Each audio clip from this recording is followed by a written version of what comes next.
You're 32, but you feel 50.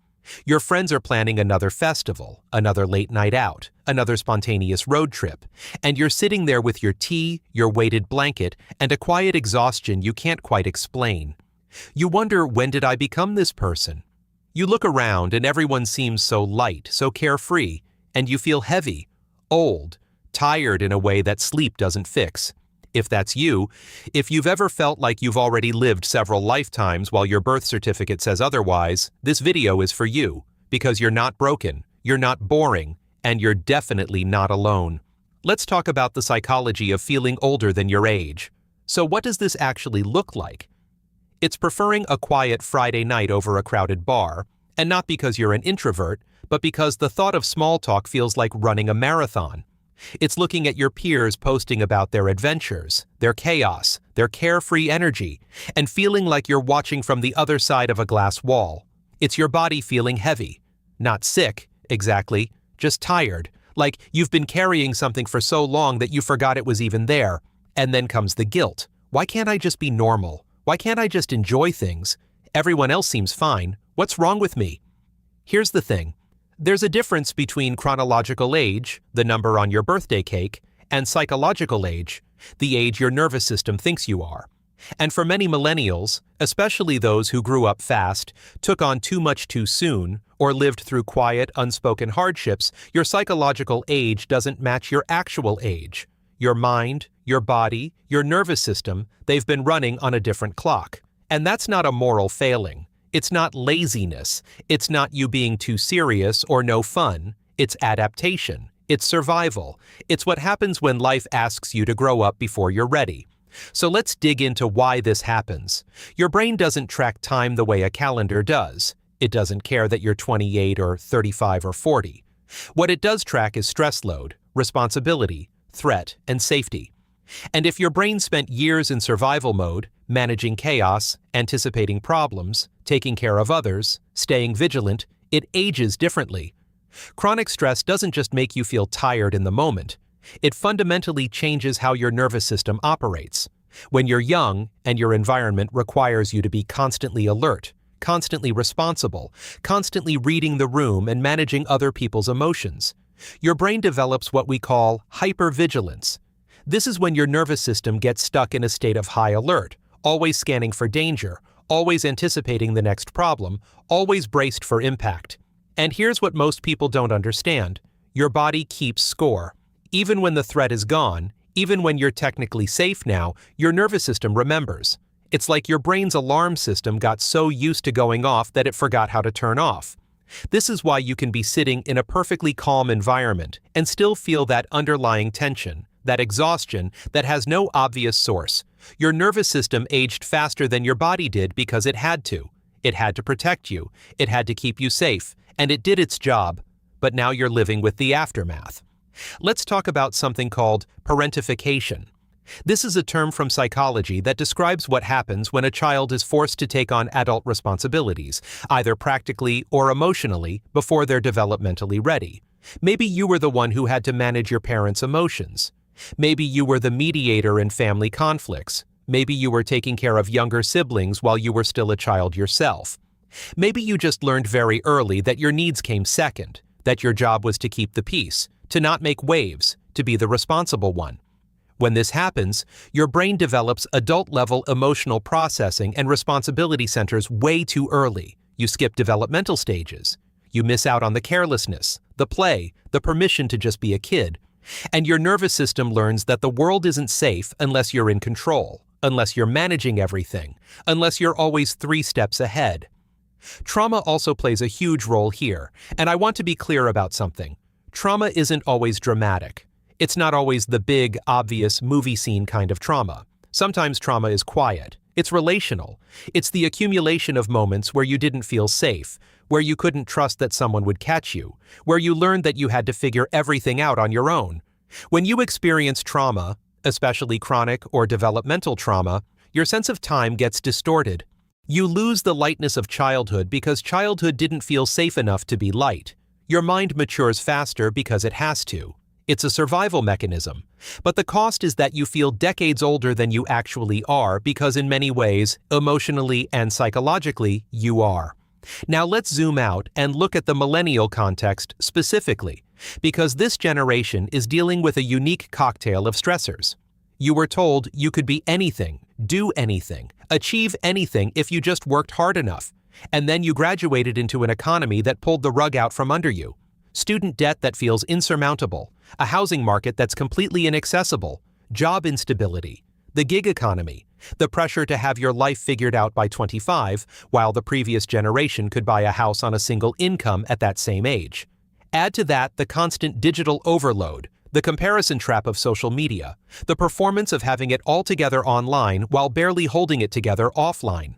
Millennials are living in a state of prolonged uncertainty and stress that previous generations simply didn't experience in the same way. And your nervous system responds to that. It ages you. It makes you feel like you've been running a race with no finish line, and you're just tired. So, what does all of this look like in your actual day-to-day life? Let's talk about the patterns that emerge when you've been carrying this weight for so long. First, there's the preference for solitude over socializing, but it's not introversion. It's protective withdrawal. Your nervous system is saying, I don't have the energy to perform. I don't have the bandwidth to manage other people's energy. I don't feel safe enough to let my guard down in groups. And here's the tricky part. Rest is necessary, but there's a difference between rest and avoidance. Rest is restorative. Avoidance is hiding. And sometimes we convince ourselves we're resting when we're actually just avoiding the discomfort of connection because connection requires vulnerability, and vulnerability feels dangerous when your nervous system is already maxed out. Then there's the low tolerance for what feels like pointless activities. Small talk becomes unbearable. Surface-level conversations feel like sandpaper on your soul. You can't engage in things that feel frivolous or meaningless because your brain is operating in efficiency mode. You've been through too much, carried too much, to waste time on things that don't matter. But here's what gets lost in that. Play. Spontaneity. The ability to do something just because it's fun, not because it's productive, or meaningful, or deep. When your nervous system is always in survival mode, play feels like a luxury you can't afford. And that's a loss. That's part of what makes you feel old. This inability to just be light and silly and present without needing it to mean something. You also feel profoundly disconnected from your peers. They seem so carefree. They're out there living their lives, making mistakes, being messy, laughing too loud, staying out too late. And you feel like you're from another planet, like you're speaking a different language. And that creates a deep loneliness because you start to wonder, maybe I'm the problem. Maybe I'm just too serious, too intense, too much. But you're not too much. You're just carrying something they're not. And that doesn't make you better or worse. It just makes your experience different. But it does make it lonely.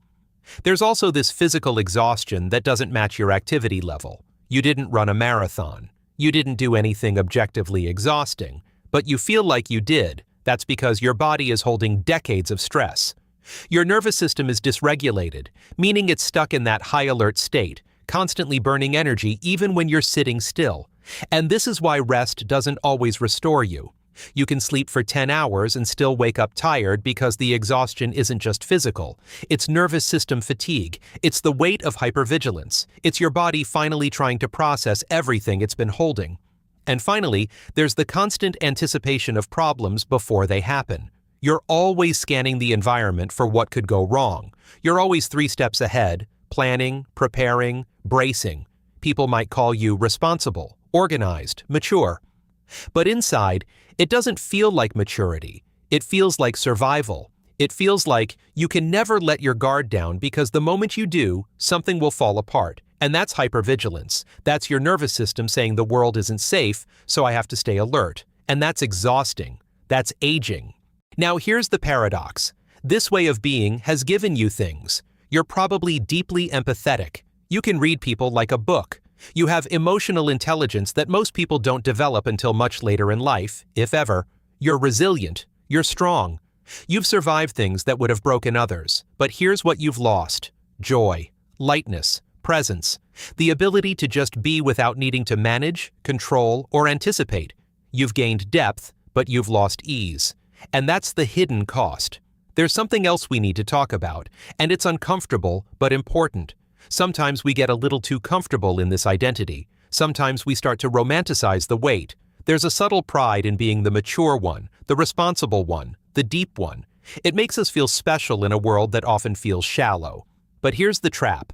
When tiredness becomes your identity, when heaviness becomes your brand, you stop allowing yourself to heal, because healing would mean losing what makes you feel unique. And that's where we have to get honest with ourselves. Are you resting or are you avoiding? Are you healing or are you hiding? Are you protecting yourself or are you staying stuck in old pain because it's familiar? These are hard questions, but they're necessary. Here's what I want you to understand. You're not broken. You're adapted. Your nervous system did exactly what it was supposed to do. It kept you safe. It protected you. It developed strategies to help you survive. But now, the environment has changed. The threat is different, or maybe it's gone altogether, and your nervous system hasn't gotten the memo yet. It's still running on old programming. And that's okay. That's not your fault. But it is your responsibility now to start updating that programming, not because there's something wrong with you, but because you deserve to feel your actual age. You deserve to access lightness. You deserve to not carry the weight of the world on your shoulders anymore. Healing isn't about going backward. It's not about forcing yourself to be fun or carefree or someone you're not. Healing is about expanding your capacity. It's about being able to access both depth and lightness, both seriousness and play, both responsibility and ease. You don't have to choose. You don't have to lose the gifts that your early maturity gave you. You just get to add more range, more flexibility, more freedom. So what does this actually look like practically? First, nervous system regulation. This isn't woo-woo. This is neuroscience. Your nervous system needs to be taught that it's safe now. Simple practices like intentional breath work, grounding exercises where you literally feel your feet on the ground, and name what you can see and hear. Gentle movement that's not about achievement, but about reconnecting with your body. These aren't quick fixes, but they're the foundation. Second, reclaiming play. And I don't mean forced fun. I mean genuine curiosity without purpose. Doing something just because it interests you, not because it's productive or meaningful or going to lead somewhere. Learning to waste time intentionally. Learning to be inefficient. Learning to do things badly just for the joy of doing them. Third, boundaries around responsibility. This is a big one. You've probably spent your whole life believing that if you don't handle it, it won't get handled. And sometimes that's been true. But now you need to start asking yourself, is this actually my responsibility, or have I just made it my responsibility out of habit? Learning to say not my job, even to yourself, is revolutionary when you've been the responsible one your whole life. Fourth, therapy or support, especially somatic or trauma-informed approaches. Talk therapy is great, but if your trauma and your stress are stored in your body, you need approaches that work with the body. Somatic therapy, EMDR, even trauma-informed coaching can be life-changing. And fifth, community. Finding people who get it, who understand depth but also know how to laugh, who've been through things but aren't defined by them, who can hold space for both the heaviness and the lightness. You need people who don't make you feel like you're too much or not enough. Here's the paradox of healing. You don't heal by forcing yourself to be different. You don't heal by white-knuckling your way into being lighter or more fun or more carefree. You heal by creating safety. And when your nervous system feels safe, it softens on its own. The hypervigilance decreases. The exhaustion lifts. The heaviness becomes lighter. Not because you're trying to change, but because you've created the conditions for your nervous system to finally relax. You're not trying to become younger. You're trying to become free. So let me bring this full circle. Feeling old isn't about your age. It's about carrying weight that was never yours to carry in the first place. It's about a nervous system that had to grow up too fast to keep you safe. It's about losing your childhood to responsibility, your adolescence to hypervigilance, your 20s to survival mode. And that's real. That's hard. And you're allowed to grieve what you didn't get. You're allowed to be angry that you had to grow up so fast. You're allowed to feel the loss of the lightness you never got to experience, but you're also allowed to know that it's not too late. Your nervous system can change. Your story can shift. You can learn to access the parts of yourself that got buried under all that weight. If this resonated with you, if you felt seen in this, I'd love for you to subscribe. We go deep here on this channel. We talk about the psychology behind why we are the way we are, and I think you'll fit right in. But before you go, I want to leave you with a question. Not one you have to answer out loud, just one to sit with. What would it feel like to be your actual age, not the age your nervous system thinks you are? What would it feel like to put down the weight, even just for a moment, and remember what lightness feels like? Just think about that, and maybe, just maybe, start moving toward it.